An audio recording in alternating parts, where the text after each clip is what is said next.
রাসূল পাক সাল্লাল্লাহু আলাইহি ওয়াসাল্লামের পাক জবানের পাক কথা নবীজি বলছেন, মুমিনের শর্ত হলো লা ইউমিনু আহাদুকুম হাত্তা আকুনা আহাব্বা ইলাইহি মিন ওয়ালিদিহি ওয়া ওয়ালাদিহি ওয়ান নাসি আজমাইন, রাওয়াহুল বুখারী ওয়া মুসলিম, মুত্তাফাক আলাইহি হাদিস।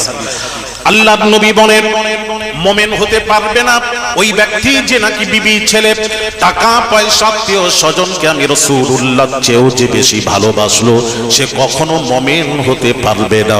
নবীজি বলেন মুমিন ওই ব্যক্তি যে নাকি বিবি, ছেলে, টাকা পয়সা, আত্মীয় স্বজন, এমনকি নিজের জীবনের চেয়েও আমি রাসূলকে যে ভালোবাসলো, ওই ব্যক্তি হলো কামেল মুমিন।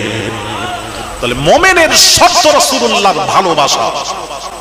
মুমিনের শর্ত কোথাও নবী বলেননি, থাকলে ওলামারা বলবেন, আমাকে আমার জানা নেই। মুমিনের শর্ত রাসূল বলেছেন যে 5 ওয়াক্ত নামাজ পড়বে, রোজা রাখবে, হজ করবে, সেই হলো মুমিন। কোথায় বলেছেন একটু দয়া করে দেব, কোথায় বলেছেন? নবী এটা বলেননি যে যে নামাজ পড়লো, রোজা রাখলো, হজ করলো, যাকাত দিল, সেই মুমিন।